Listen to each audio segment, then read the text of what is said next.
Adam rested beneath a tree. He was exhausted after all of his work. Between his jobs and traveling, he had barely rested day after day. While he slumbered, he was being watched.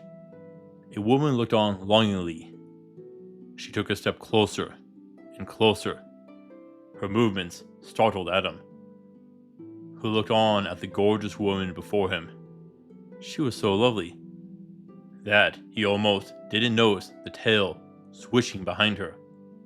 Welcome to Mythical Phylogeny Adventures. I'm your guide, Jason.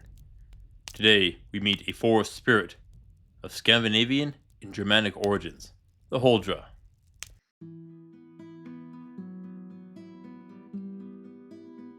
Tell me, what do you get if you cross a seductive succubus and a powerful Minotaur? That seems like nightmare fuel right there, doesn't it?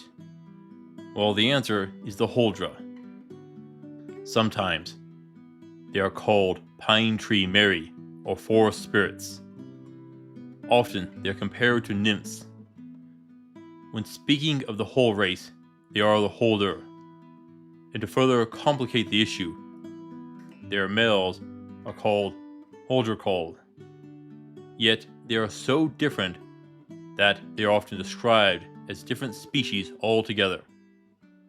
The Huldra are said to appear as beautiful women, usually taking the appearance of a simple farm girl, always with blonde hair, usually with a crown of flowers on her head. The most defining trait is their tail. In most stories, it is a cow-like tail, but a few give them a bushy foxtail. Behavior-wise, they are the same. There is one additional thing with their appearance. It is rarely mentioned, but it is said that their back is like a hollowed-out tree. Yet, Huldra are said to be hideous monsters that live underground. They are forest spirits with Scandinavian and Germanic roots. Now, the behaviors of the Huldra cover a wide range. For many, they are kind and benevolent. Charcoal burners are often blessed by them. They will fall asleep with their wood in the kilns, but the Huldra will watch over and awaken them if anything goes wrong. In exchange, the charcoal burner leaves supplies for her at a planned location. They are known as seductresses, often appearing to young and lonely men in the woods. If a man sees their tail and is courteous about it, they will be blessed with luck and good fortune. If not, things tend to go badly. But like I just said, they can be seductresses. They will lead the young man out into the mountains to enjoy each other physically. Sometimes this is all the Huldra wants, and they will return the man to town or a trail. But often they want more. They may ask you for marriage, and if you agree, the Huldra will take on a new, more monstrous form, one that towers over you in the strength of 10 men. Usually, the situation degrades from that, and the man will die. But if he rejects the Huldra, once she reveals her true form, she will crush him. In this form, they seem to be more akin to their hideous male counterparts. While they are usually tied to old pagan beliefs, there is an origin tied to Christianity. You know of Cain and Abel, the sons of Adam and Eve, but potentially they had other children. Now, the children were out playing and they got dirty. It just so happened to be at the same time that God was coming to visit. Eve was able to bathe Cain and Abel before God reached them, so she hid the dirty children. This angered God, and said that if they were to be hidden to him, then they should be hidden from humanity. These hidden, dirty children were the first of the Huldra. So what are they? I compare them to a cross between a Minotaur and Succubus. The latter is easier to see, but the Minotaur part is more due to the tail's shape and the monstrous size and strength. Most likely, they are a breed of troll. They do have similarities to other mythical creatures. As a seductress, they are like many kinds of merfolk, sirens, and the like. Yet, there is a possible similarity to creatures like satyrs, half man, half goat folk of Greek origins. Both share the ungulate tail. So, what is up with the comment about the hollow tree-like back? Oddly enough, we see this elsewhere in Norse mythology, with the Ella women or Ella folk. So, how can we create a hollow back? The back provides attachments from muscles, but more importantly, is the spine and back of the ribs. How to hollow out the back is the answer. The spine doesn't need to be in the back. It could be moved to the front of the chest cavity. Now, you may have heard of kyphosis, which is the excessive curve of the spine. This curve goes outward, not inward. But with the lumbar spine, there is lordosis, or the excessive inward curve of the spine. To move the spine, what we need is basically an excessive variant of thoracic lordosis.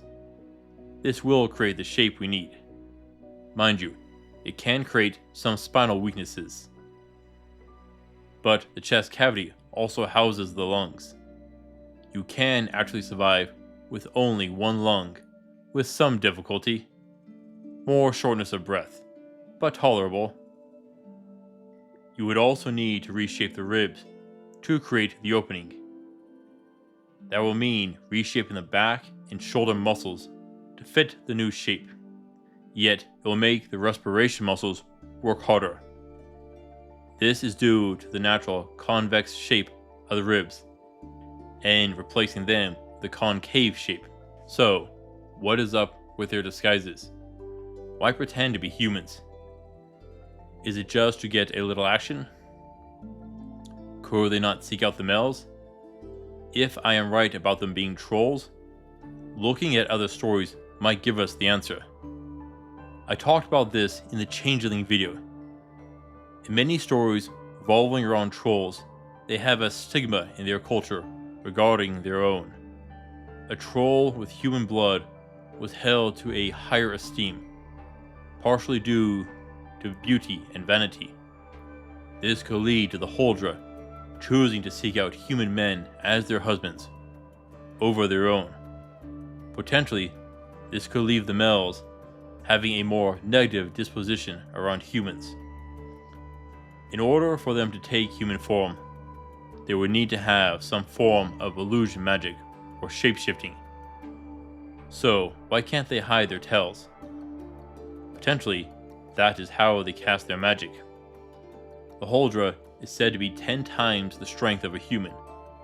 For the average man, their bench press is 100 pounds, 45 kilograms, a deadlift of 80 pounds, 36 kilograms, and squat 135 pounds, 61 kilograms.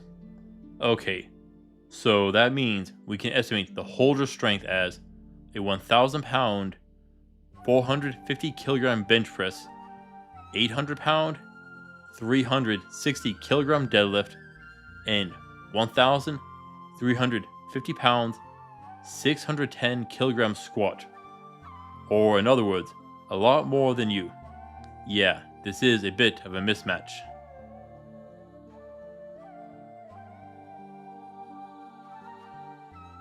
So, what do you do when approached by one of the Huldra?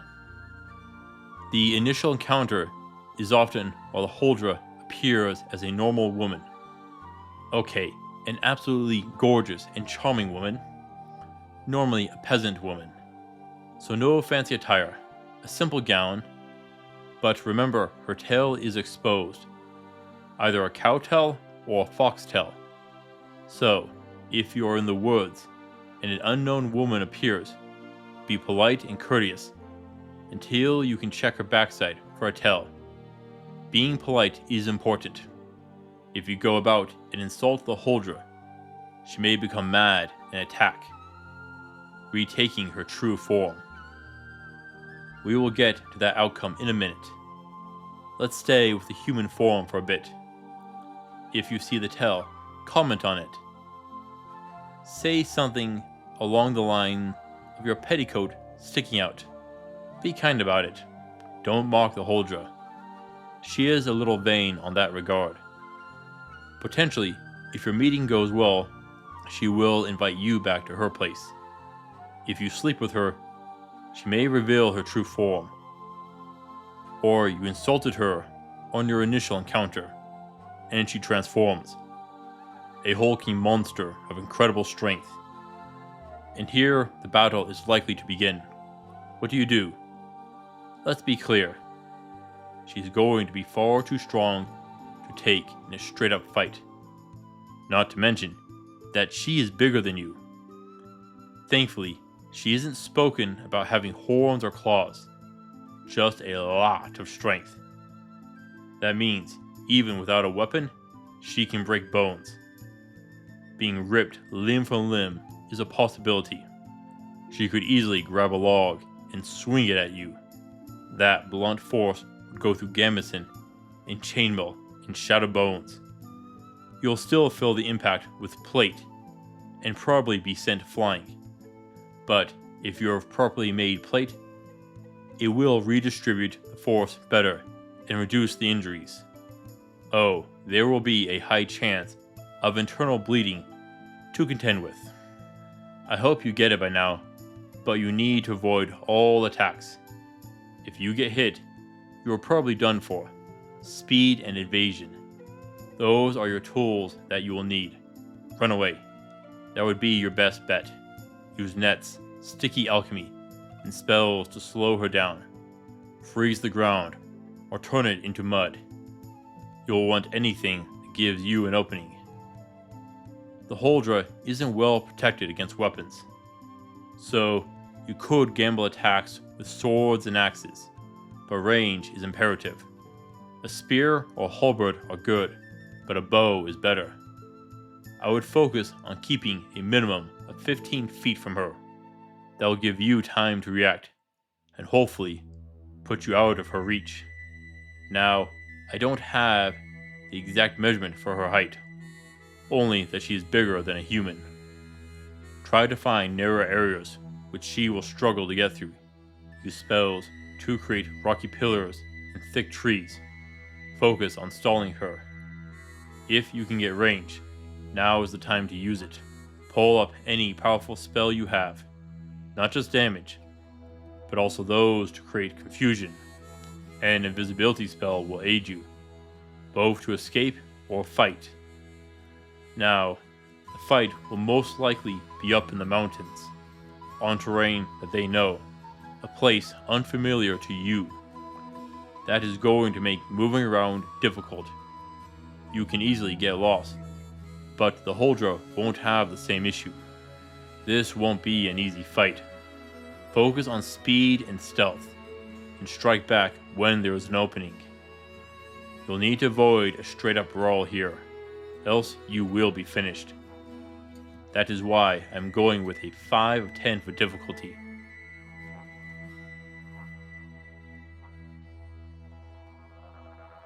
Now, most interactions with the Huldra aren't violent. They are peaceful. For charcoal burners, they offer respite after a long day's work. No chance of your kiln going out of control. For those who meet them in the woods and recognize what the Huldra is, when treated with respect, she can offer protection and good luck.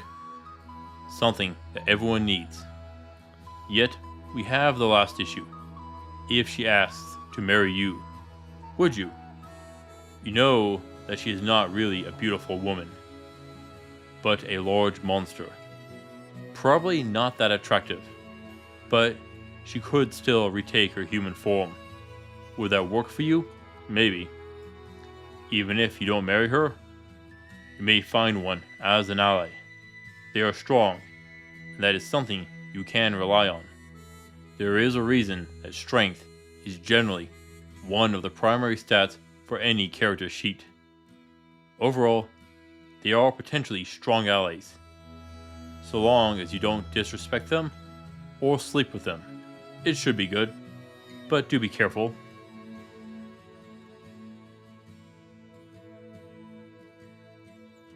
Adam sat up and stared at the woman. He knew what she was. Hello. Nice day, isn't it? She nodded her agreement. You should be careful on these roads, miss. Dangerous beasts lurk.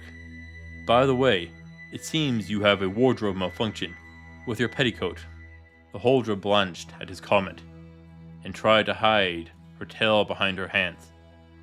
Adam rose and offered to guide the woman back to town, but she declined. As he set off, she said a small prayer for him, a little blessing in the days ahead. The Huldra generally aren't a threat, but on occasion are, usually when you are disrespectful. Still, it is wise to be aware of the danger that they can present. Thank you for watching, adventurers. Please return next time for Osiris. Until then, I'll see you on the roads.